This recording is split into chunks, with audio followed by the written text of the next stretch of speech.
Welcome back, ladies and gentlemen, to the Alt Kings podcast. I'm your host, Tate, with my co-host, Corbin, and today we have a one-of-a-kind guest on. Her name is Mei Chan, and she is the CEO of Hashpack Wallet. It is a true honor to host you today because everything that you've done with the Hbar ecosystem and just the development of Hashpack Wallet itself has been very vital towards the development of Hbar's NFT ecosystem. And I just want to say thank you once again for everything. Yeah, it's great to be here. It's been a really wild ride this year, so happy to be here to talk about that. Great. Absolutely. Great. So let me start off with the first question, and just very simple, very unique. What is your favorite NFT project on Hbar? You can name one, you can name two. Just what are some of the ones that have been really eye-opening to you with what they're building? I think I have to give it to Dead Pixels. Nice. Their ghosts are just very cute, and I managed to get a very simple one, but that I really liked. So that's definitely one of my favorite. I have a lot of friends in the NFT space in Hbar, so it'd be bad for me to start listing off a whole bunch and then leaving some out. So I'll just stick with Dead Pixels for that. That's amazing. Love to hear it. Mm-hmm. Absolutely. Now, you guys came right after you guys released right after the sort of dark winter, so to speak, in Hbar, after Exact unfortunately was kind of had to ramp down. So did you guys begin production of the wallet before or after that occurred? We began it in around May of last year, so in the summer. Sure. And we basically we have a team of 4 co-founders, and we worked in our spare time to build up this wallet. We actually didn't originally have an NFT gallery as one of our MVP items. So when we launched in October, we just had Hbar basically, and no NFTs, no tokens or anything like that. That didn't actually exist really on the Hbar network. There was Exact Wallet that had NFTs. There was one marketplace, which I think was GoMint at the time. Yep. And there were just a bunch of NFT projects that were just selling on their websites, but not really an actual active marketplace. So we launched in October. And if I'm honest, I was actually not super keen on going into NFTs right away. I wanted to do tokens. Yes. But our CTO, Pluto, he was like, I'm just going to whip up a gallery in 5 minutes. So over the weekend, he launched a gallery, and that became the next feature in Hashpack. And then, we went from there. It was crazy. We went out with the NFT gallery and also secure trade, which let people trade peer-to-peer as an atomic trade, so you don't have to trust your buyer or seller. And then we also launched Hash Connect, which is our Wallet Connect kind of version on Hbar. And so in January, we had one marketplace or maybe 2. I think Hash Access also existed back then. And then by 2 months later in March, we had 4. So it was kind of crazy. And actually, the biggest marketplace on Hbar right now, Zeus Marketplace, was really funny because they just appeared out of nowhere. Just one day, they launched on Twitter and they said, "Hey, we're live and we support Hashpack," and it just worked. It was really crazy. Yeah, It just connected they didn't say perfectly. hi or anything. Yeah. That's great. So, very cool. Doing my research, I've seen that you have 10 years of experience in electrical engineering. And I'm just really curious about how that transition went from being an engineer to now the face of one of the biggest wallets on Hbar's network. Yeah, it's kind of crazy. It's a very different world that I'm in. I would say the difference between being an electrical engineer and being the CEO of a software company is that I don't actually have to make things. That's the job of my developers, or that's the job of my designers or marketing. The thing that really transferred over was the client relationships, because I was a consulting engineer. So a lot of the things that I did was dealing with architects, dealing with developers, managing that personal relationship. So that's really where I fell into. And And then it just kind of went over into the public sector too when I started talking on podcasts and stuff like that. I actually used to do a little bit of Twitch streaming back in the day. I played some League of Legends. So Nice. being on camera wasn't too much of a stretch, although I didn't have any sort of success in that at all. It was just for fun. But that was kind of why I think I went into this sort of role as like the spokesperson and as the sort of business relationship part of the team. Nice. That's great. Yeah, I think that could definitely lend you some skills that could be transposed into what you're doing today. Most definitely. I guess another thing too is like our whole team is full of professionals, and we all have like a decade of experience or more. And like Pluto has worked in like banks and enterprises, and our security guy does like enterprise grade security. It's really crazy what kind of team we have here. And I would say like the engineering background that I have too also lends into our approach, which has always been very like robust and scalable, and like making sure we're doing things the right way, because engineering is a lot about covering your liabilities and making sure that you're doing things responsibly. So I think that that's kind of given us a lot of good foundations to build a successful product that, you know, performs as it should and keeps people safe. So For sure. How big is the team now by chance? I know at one point it was like only 2-3 people. We had 2 people full-time in February, and then the other 2 were part-time. So now we've got 4 people full-time and then 1 person part-time. So we actually hired a new director of operations in October, and he does the marketing side and also like our finances and accounting. So that's our team, 5 people. Still pretty small, still pretty cozy. Do you think you need more people a part of the team? We are probably slowly going to build out, but Sure. Our dev side, we're really particular, so it's hard to find the talent that also can meme as well as they can code. The company culture is actually pretty fun, where we definitely get into the like Twitter memes and all of the drama there. Well, we watch it. We try not to get our hands into it, but slowly I think the team will grow. We're going to do it in a hopefully methodical way so that we don't just grow too fast. Like we want to make sure like Hashpack always remains very tightly focused and very easy to use. We don't want to have like a kind of a bloated wallet that becomes really difficult to do what you want to do. So yeah. That makes sense. Sure. Yeah, it does make sense. Now, how difficult was the development of a software wallet using, Hbar's protocol in general? I would say that it was actually very easy. Well, I'm not a programmer. I've only messed around with like Unity or Unreal Engine or whatever like that. Just did some coding on the side. And before we even started Hashpack, I did some like little scripts that was basically a software wallet, but on command line. I, like as an amateur, I was able to do it myself, right? It wasn't anything professional. It didn't really have like the security features, but it was like something that I managed to do. So I think that Hedera is a very easy platform to build on.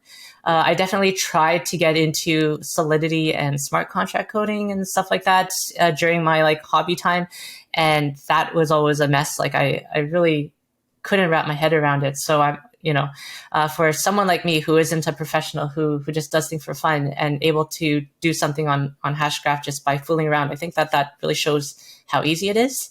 As for how hard it was to make the wallet, we have a superstar team at Hashpack, so we were able to do a lot of things very fast. And I think it's purely on the skill of Pluto and Arth, who are our 2 developers. So but also just what I've heard in the community, like the fact that the SDK is in JavaScript makes it really easy to develop on the platform.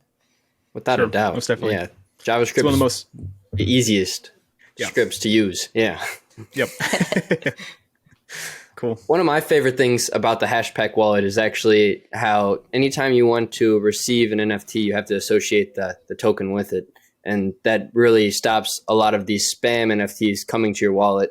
And I mean, whenever I was on Ethereum at one point, all I just remember is creating my wallet and then getting sent like 2 random NFTs. I don't even know how, just because I connected it to a platform. That was it. Yeah. Yeah, it really is like a Wild West out there. Yeah. And having spam in your wallet just kind of feels a bit invasive. Yes. But this is actually a feature of Hedera where you actually do have to associate tokens and NFTs in order for them to appear in your wallet, which I think is a little bit of like a blessing and also a curse, because a lot of people coming into Hedera, there are like developers and stuff, they get confused on how to manage the user experience. Because if you're just like a project that wants to airdrop somebody, you can't just get their address and then send it. They have to actually do something. They have to associate it. So there's like a security feature to that, but there's also just sort of a usability kind of friction point there. But I think that overall, it's really good, because we've already seen like some scams come out on Hedera, which have worried people. So most recently, there's been someone sending Hbar to people, and they send like 0.002 Hbar, but it triggers the staking reward of that account. So it looks like you're getting like 100 Hbar, something, whatever was pending in your staking thing. And then in the memo of that note, it says, go to airdrop.com or whatever it is to collect your airdrop. And people are coming in and they're like, well, what the heck is this? They're confused. Yeah. And some people even go to that website and then they get redirected to a scam version of my Hbar wallet, and then that site prompts them to enter their private key, and then they lose their Hbar. Fortunately, I think not a lot of people have been affected by that, but I guess the takeaway here is don't follow strange links that appear in your wallet, and don't enter your private key into a website. And so hopefully, now that we have the Android app out and also the iOS app is in beta for Hashpack, hopefully you'll just be able to get it from the store, and you can keep yourself safe that way too. So yeah, that's it's Even always like a sliding scale to handle scams. Yeah. Even with the iOS app in beta, I mean, I had no problem setting up just the iOS, like the website app, basically, with Apple. And that was very seamless and very easy to operate with. And like just that being a possibility out there is just very helpful. Yeah, there's a PWA kind of version. We have like a blog post that shows how to set up the Hashpack wallet like in your Chrome browser, but as a link onto your phone, so you can just tap it on your home screen, which is called a PWA app. I'm not actually sure what that stands for, but it looks like an app when you set it up that way on your phone, which is good. And one of the interesting things is that I know that there are some projects that are building their app purely as PWA so that they stay out of the Apple Store, because Apple is being very restrictive in what it allows and doesn't allow with NFTs. And that is one of the reasons why our app is being delayed for iOS, is because you can't link to a marketplace from within the app, and you can't do anything that's like sending an NFT because Apple wants a cut of the gas fees or something like that. It seems very strange the way that they've gone about it. What gas fees, though, Yeah, that stemmed from Coinbase. They had said to Coinbase, hey, we want 30% of the gas fees from each transaction, or else we're going to remove your app from the App Store, or else you can't just send NFTs or something like that. That's right. Yeah. I'm like, guys, stop. That's gross. Disgusting. That's disgusting. Yeah. And I mean, like, I think that they get away with it for regular apps. Like if you're, I don't know, you have a game and you sell a little skin in the game and then Apple takes a cut. I think that kind of like, okay, if you want to do it that way, that makes sense. But if you're talking about wallets like Hashpack wallet or Coinbase wallet or something, the wallets themselves aren't taking a cut of that. That's not how Web3 works. So you're trying to apply a Web2 paradigm to Web3, and it's just resulting in a lot of friction for users. Yeah. Yeah. Just making the overall user experience more difficult. But I think that strange strategy. some people that I talk to are thinking that Apple is going to really get hit by like regulations and things like that because they're kind of overstepping their bounds here. So we'll see. We'll see how it goes. Maybe in a few months we'll be allowed to send NFTs and, you know, link to marketplaces and stuff like that. So we'll see. That'd be crazy if Apple made their own NFT marketplace. That would be crazy as long as they allow other NFT marketplaces to exist. You know, I mean, otherwise we're just getting back to like a centralized kind of scheme, right? Apple's strategy with that though is very different though, because like if you look at what they did with the AirTags, they had right before, I think it was a couple weeks before they released AirTags, they made the Find My application, which allows any Apple device to basically geo-ping any other device to be able to update it, completely publicly available. They made that APK completely available to everybody. And then a week later, or a couple weeks later, they released AirTags, which is their spin on it. So then they're getting all the market share that Tile and those other market makers had in the past.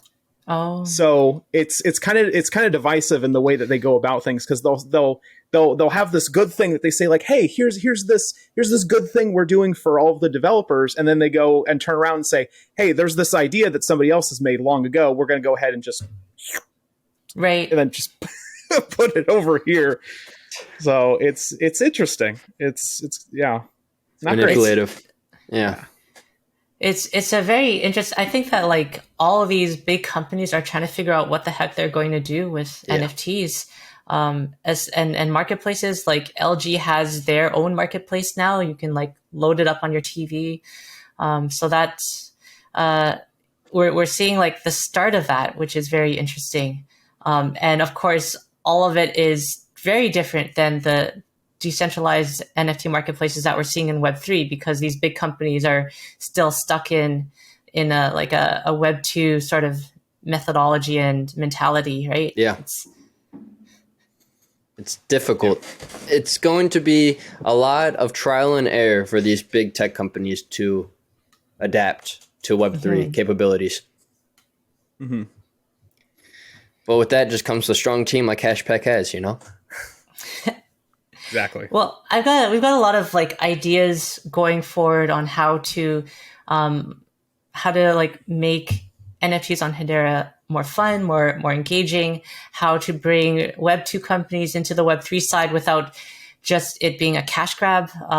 There's a lot of things that I'd like to accomplish strategically, where, you know, there's companies that want to not tokenize, but like bring in loyalty cards, and then, you know, if you buy something, you get like points from that, and then you can use those, or you can combine them with your friends and then buy other things. And they're trying to figure out how to get it to work with Web3. And like these already exist sort of in Web 2 space, where you got your like Starbucks reward card and you can buy 10 and get one free, right? Yeah. It already exists in the real world. So the question is, how do you make it into Web3? And then how do you take advantage of the technological benefits of Web3 and not just port it over and like it's exactly the same thing? So very, very interesting things that we can build. I think most importantly, what we want to do is make the Web3 space accessible to people, make it really user-friendly, make it so that you don't even have to know what crypto is in order to buy an NFT. And I think a lot of people are trying to solve that problem now with like hooking up your credit card so that you can buy an NFT directly with your credit card.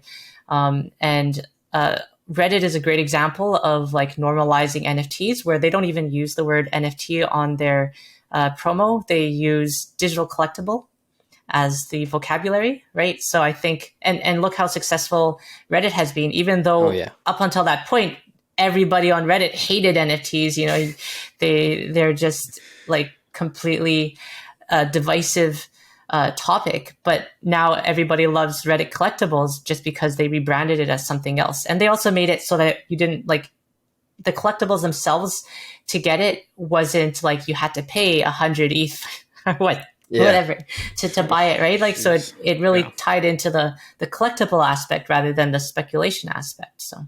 And then another 100 ETH on top of that for gas fees. Right, exactly. That's where they get you. Never going to happen on Hedera, though. Thank goodness. Yeah. Thank goodness Amen for to Hedera. that.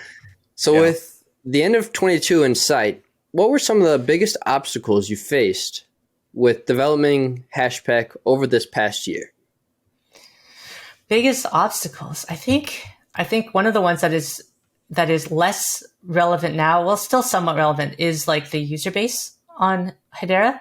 Back in June, we had about, I think, 30,000 monthly active users over the entire Hedera network. That was in the Misari report, which talked about like the current state of Hedera. And now in Hashpack alone, we're looking at 60 to 80,000 monthly active users. So we grew more than like double, almost triple the amount of active users over the whole year. So the Hedera space is growing, and it is really fun, which I think ties into the reason why it's growing. But I think that's one of the challenges, is just that nobody knew about Hedera. And now we're trying to reach out. We're trying to go into spaces and podcasts that are hosted by people that are not just Hedera maxis, and just tell people about Hedera, just so that we raise awareness. A great one was NFT NYC, where Hedera bought out like huge screens in Times Square, and that was really that was hype. Amazing.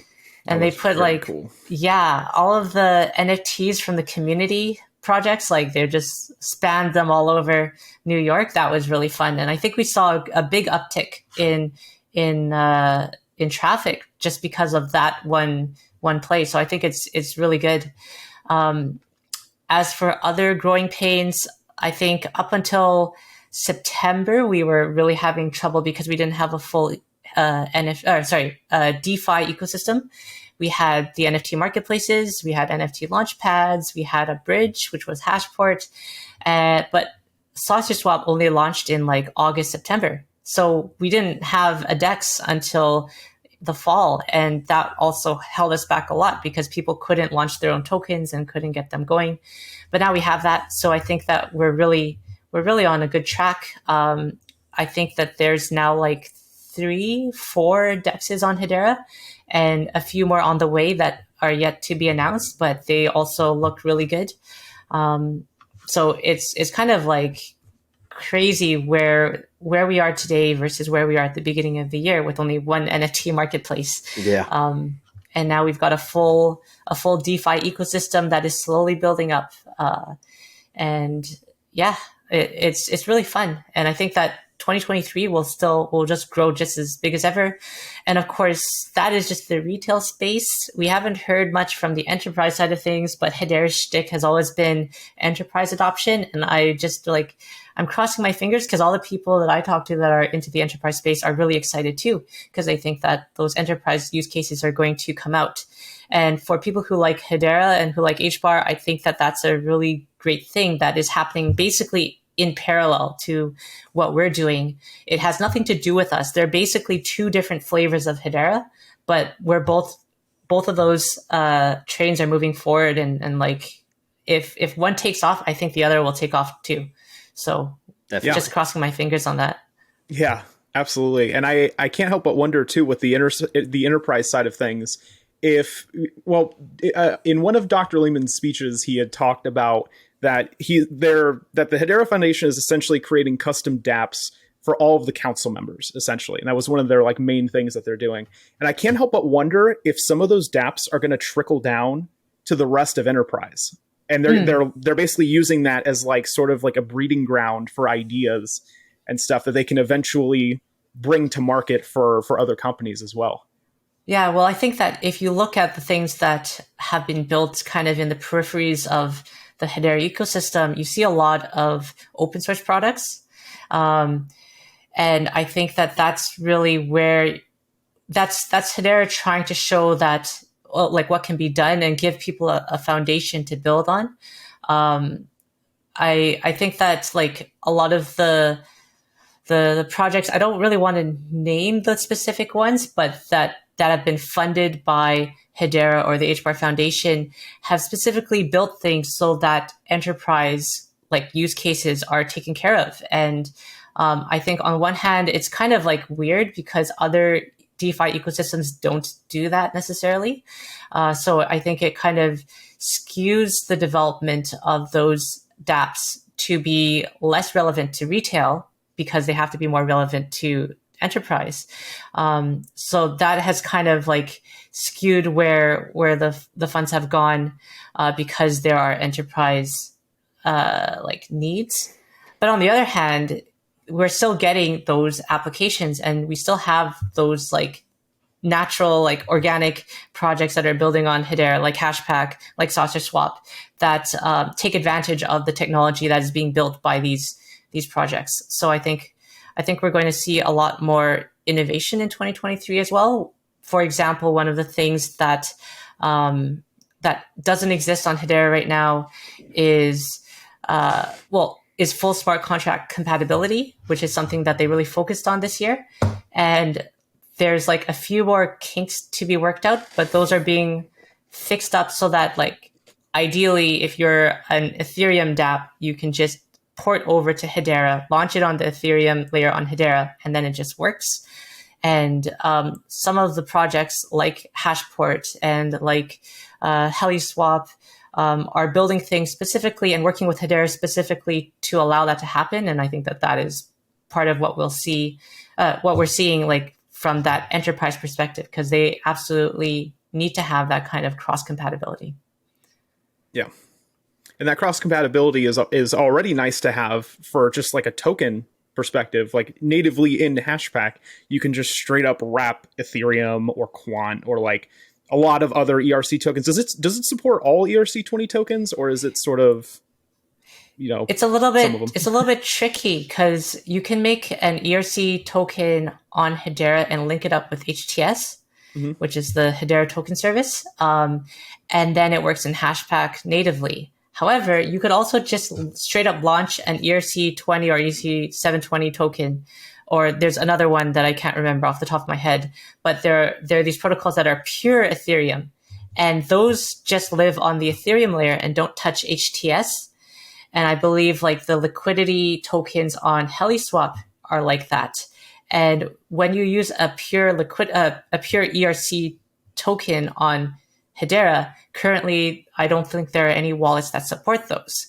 You have to, like, if you're in MetaMask or something, you have to import that token into your wallet, right? Which basically means that you have to query that smart contract and then let your wallet know that you've got a token in that smart contract, and the smart contract manages the token, as opposed to Hedera, where the platform itself manages the token. Yeah. So this is one of the things that's on our list to do, but we're waiting for to see if any projects actually release like a ERC20 token, because right now HTS has a lot of advantages and it's also cheaper and it's faster than launching on the purely on the Ethereum layer.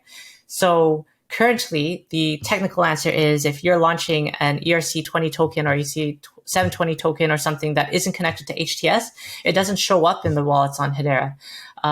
But it could in the future if there was a project that really needed it. And then if that's the case, reach out to us because we're waiting for it, basically. Cool. That is for all Hedera projects out there. Yeah. But I think that there's like just straight up benefits to using HTS that you don't really need to have an ERC token. And I think that a lot of the projects that move over from Ethereum or Solana or Avalanche or whatever, rather than do the thing where they port the code over and don't do anything with it, they actually take the time to migrate over to HTS and see the advantages of that. So I think I'm not sure if we'll ever see like pure ERC tokens on Hedera, and but maybe one day. And honestly, like I think that it doesn't really matter. Like if it gets popular or not, we'll just support it, and everybody, like hopefully one day you won't even have to know whether it is an ERC20 or HTS or even like Solana token. Maybe there's one day where you can just view all of your NFTs, no matter what the chain is. You don't even know which chain it's on. That could also be a thing too. Yeah. With because there's like a growing focus on cross-chain support, to the point that like maybe you just don't care which chain it is on. And then I think if that's the case, then everyone builds on Hedera because it's the cheapest. Yeah. It makes the most sense. Yeah. How do you think? Oh, you can finish, Corbin. Sorry. No, you're good. You're good. Sorry. How do you think like the best way will be for Ethereum projects and other altcoins, say like Solana, is going to be like the best for onboarding to Hedera? Like, what do you think the best ways of onboarding could possibly be? I think that you just have to get involved in the community. We've got a really good community here on Hedera. Really good. Get involved in the spaces, talk to people. I think that Hedera people are so used to being like really involved in the projects that when a project comes in and is kind of quiet, then it seems strange. Whereas like on other chains, that's just normal. So Hedera people, I think, have a bit to learn in terms of like worldliness and maintain that welcoming quality, even if like there are people from other chains coming in that are maybe a bit shy. But people coming in, I definitely encourage just become part of the community, talk to people, figure out what's going on, reach out to the projects. I think that the projects that are building on Hedera are very welcoming and very helpful. Especially if you're like going to launch on one of our launch pads with your NFT projects, like just get a line directly to the dev team at Zeus or Hash Tools or Hash Axis or NFT or whatever, like Turtle Moon Tools. There's a lot of them out there now. If you're building a dApp, then you want to get hooked up with the wallets here. Like just reach out to Hashpack, right? Like it's easy. And we make a really big point of trying to make it as easy as possible to move on to the network. Actually, I'll show our website here. We have a community site on hashpack.app/community. And that is a page that we built that highlights all of the big projects on Hedera, all the marketplace, all the dexes, not all of the NFT projects. There's a lot of them, but we've added a bunch of them and we hope to add more. And basically it's like a one glance look at the Hedera ecosystem that new people coming in can see like exactly what's there, what kind of games are on the ecosystem, what people are doing. So I hope that that's probably my message. If you're just coming in from a different chain, like get involved. Check that out. Yeah.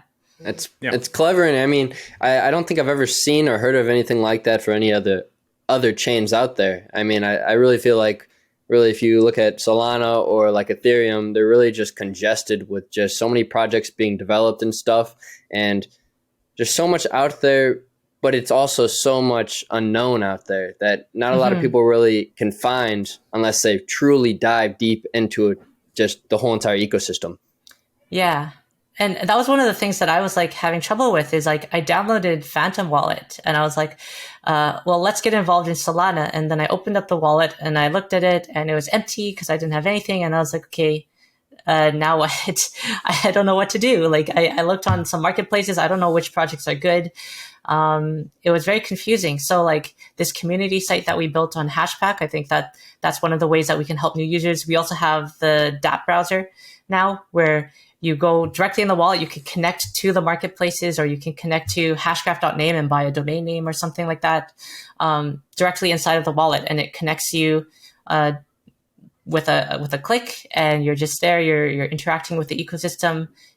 So hopefully we'll continue to build things out that will make it easy for users to get into Hedera, because I think that was one of like my big confusing points with some of these ecosystems is you kind of download the wallet and then you look around and you're kind of lost.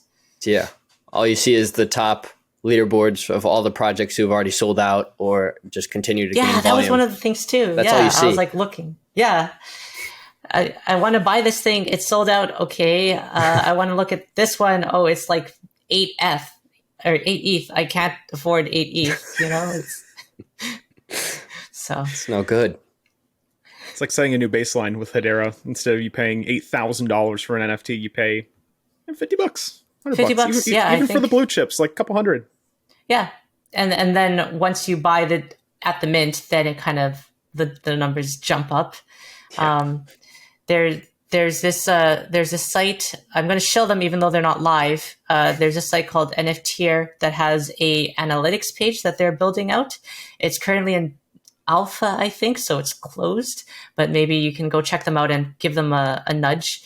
But they've got like a thing where you can see all of the trades being done on Hedera, the volume, the number of buyers versus holders. And it looks like Hedera, like people are making money. Like there's profit in NFTs. People aren't just losing money in the marketplaces. And I think that that's just like, that's kind of why people are excited about Hedera, is that the NFT ecosystem is really vibrant right now, despite all of the stuff that's been going on this year in other NFT ecosystems. Hedera has kind of like risen from the ashes. That comes down to like supply and demand at that point. I mean, there's little supply out there and a lot more demand that continues to increase, which therefore more people want to invest their money into Hedera and the NFT projects that out there, and it'll just help the floor prices rise. Mm-hmm. And one thing I really like you mentioned about NFT, I mean, I really love how you're able to see just anything and everything to do with each individual project with like rarities and things of that sort. And I'm going to show our own project. We'll be actually working with NFT to release our own NFT project. Yes. Yep. Yeah. I heard that the founder is a really great guy, works really hard. The site looks really chill. So really great. So like, I think that, I'm going to be looking out for it. Love to hear it. We'll get you a crown. Love to hear it. Yes. Cool. Yeah, their app works really good too. It can help see your total portfolio value, unless you're like me and half of your wallet is not on a one token ID system since it's all so old. Right. That's crazy. Yeah, Corbin's been here very long. I remember just when we used to work together, he'd always just come into work telling me all these new NFTs he's invested into and stuff. But the way he's been trading these NFTs was through Discord. Right. Yep. Yeah. That's the way it used to be. Yep. It's that whole family aspect that Hedera continues to just sort of hang on to, and it's really cool. Mm-hmm. So we're one big community. Yes. Yeah, and I think that I really. When I talk on these spaces, like I really want to stress to like keep that community, because I think it makes us very unique among crypto, and very welcoming and fun to be with. That's definitely one of the highlights of the Hedera ecosystem for me, is just how close everybody is, and like all the collaborations and everything like that are great. Yeah, I agree. Yeah. Yeah. And then like a new project drops and then you hop in, and then like 20 of your other friends from the ecosystem just all suddenly hop in at the same time for some apparent reason. And you just have this giant party. It's I never see that with any other ecosystem. It's crazy. So maybe XRP a little bit, but it's still developing. Yeah. Lots of being developed. That's for sure. Yeah. Yeah. Speaking of development, I was kind of curious if you guys were going to be doing a system sort of like Zum, which is the main XRP software wallet, of where they have a feature that has like it's almost like a pro mode, so to speak. So essentially you would pay like a very small monthly fee, and that kind of helps with the development costs, because obviously software development's very expensive. Right. So essentially it would, help the developers, and then you get extra features on the back end for other cool dApps and stuff that they might develop in the future. You guys have any sort of plans to maybe do something like that? Or we've talked about like a Hashpack Pro kind of thing. And I think in general, our team is against it. And the reason is that we don't want to lock out users from functionality in the ecosystem. We want to make sure people can access it all equally. And also we think that there are ways that we can generate revenue that are more inclusive than exclusive. One of the things, for example, is secure trade, which has been really great, where it's just a service that people can use, or they don't have to use it. You could just send your NFT to someone and then have them send back the Hbar for it if you want. Or you could trade your NFT for for Hbar, and then we take a small commission on top of that, and then you have the security of that trade. And one of the things we're going to do is have like a version 2 of it that we're going to release as soon as we have some time to develop it. And that can be then, you can then trade NFT for NFT or NFT for tokens or any combination of that. And then we'll figure out some way to like put like a small like 6 Hbar fee or something small like that for like the NFT versus for NFT trades where like there is no like Hbar value or something like that. But basically, we want to make it so that you can easily trade between two people without having to trust the other person and get exactly what you want. We have a mock-up of like an in-game trading kind of thing, like if you're like opening up like trade in Diablo or something like that. So it kind of looks cool. Hopefully we'll get that out soon. We have other things as well that we think are going to be able to get us funds, like, the in-wallet swaps is big, where people are now using it a lot. And even though the market is down and all of that, but people are actually really swapping tokens and trying to get involved in Hedera DeFi. So that's also a small generator of fees. And I think that that's how like MetaMask makes a lot of its money, is through in-wallet swaps.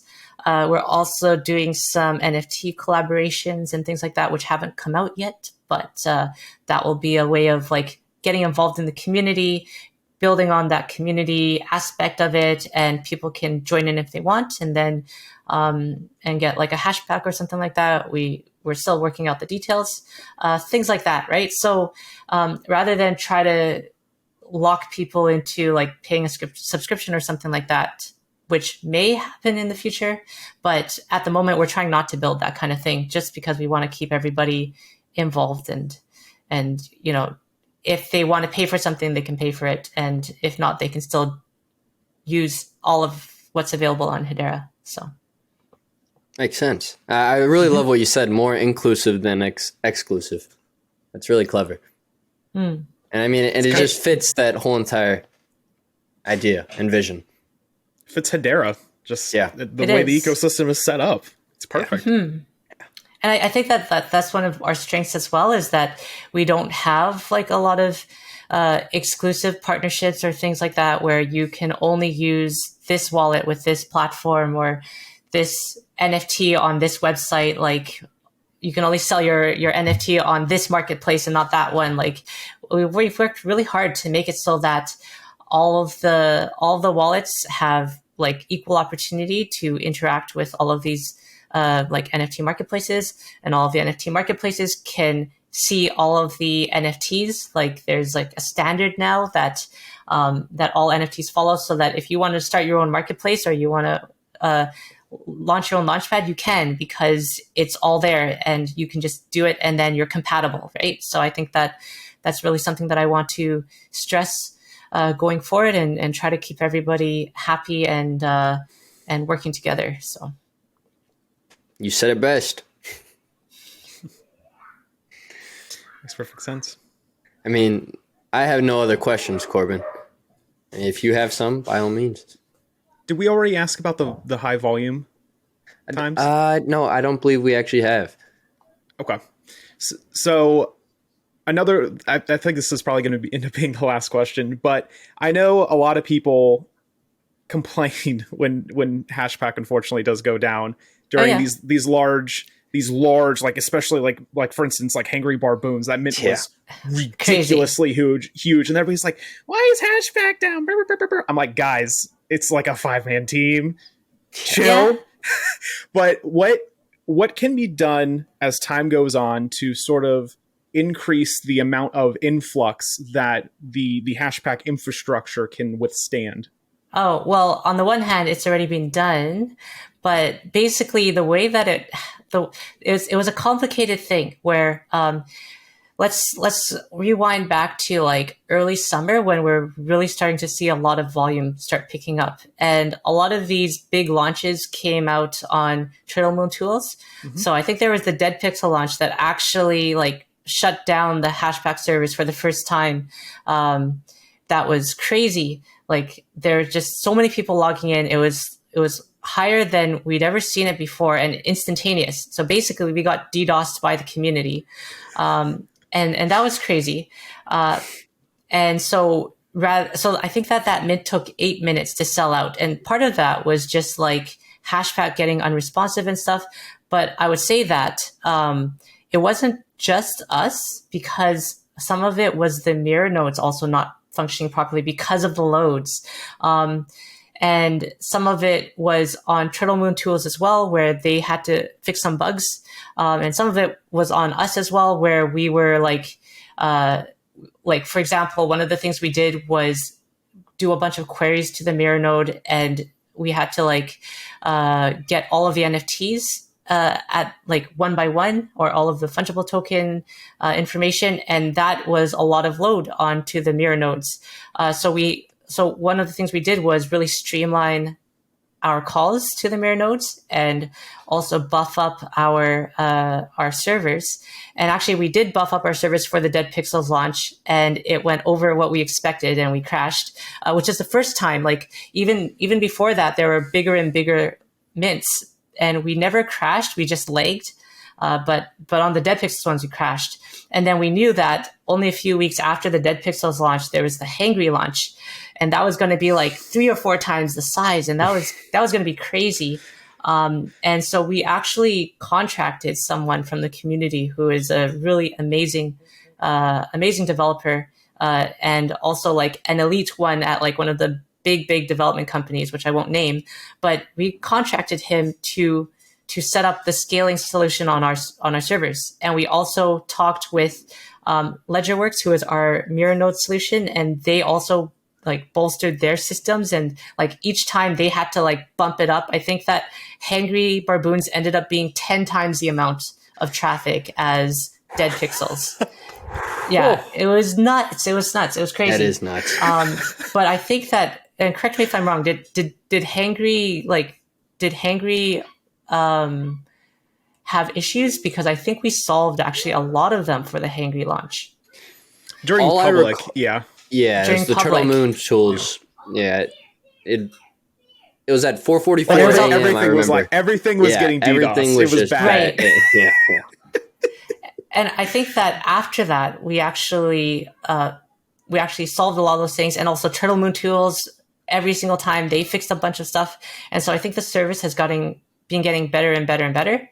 And right now, our servers should be able to handle all of that. Like we really like put in a lot of effort into scaling it up and doing that. So I'm going to like say it right now that I think that we're good, at least on Hashpack side, for future launches, even if they're huge. So we'll see. And feel free to like make me eat my words if that happens. But like we did put a lot of effort into making this like a enterprise grade scalable solution. So hopefully in the future, when we have bigger and bigger mints, it will just be easy. This will be like a thing of the past where we don't even remember how it was. That was just the old days, and going forward, everything just works like a charm. So we're working really hard to improve our systems and make things good. But I think people don't realize like the scale of how big Dead Pixels was, and then how big Hangry was after that. It was crazy. So, like it really, and I think that that's another thing that people also should understand too, is as the ecosystem scales, like the platforms are built to withstand the traffic that goes through them. So if we see like gigantic, huge mints and a lot of hype around something that we've never ever seen before on the ecosystem, then probably things are going to struggle, because you don't build out an aircraft carrier if you're normally just like running a tugboat kind of thing, So as the ecosystem grows, as projects get bigger, as hype goes up on Hedera, all the projects will just rise up and get better and better. And if they can't, then they will sink, right? The good ones will stay up, and everybody's user experience will get better, I think, going forward. So yeah, I think it's been a fun ride as we learn to scale and as the ecosystem scales. And I hope that we do even more going up into 2023. I love it. Sink or swim. That's what it comes down to with NFT projects these days. And I think that was a great note to end on. Mm-hmm. Thank you once again, May, for everything that you've provided towards the Hbar community. Thank you for everything you've provided with Hashpack Wallet, and as well as your team. And we look forward to everything that you guys have to build out for the end of 2022 and the years to come. Yeah, thanks very much. With that being said, ladies and gentlemen, this has been the Alt Kings Podcast, and we will see you next episode. Peace. That was amazing.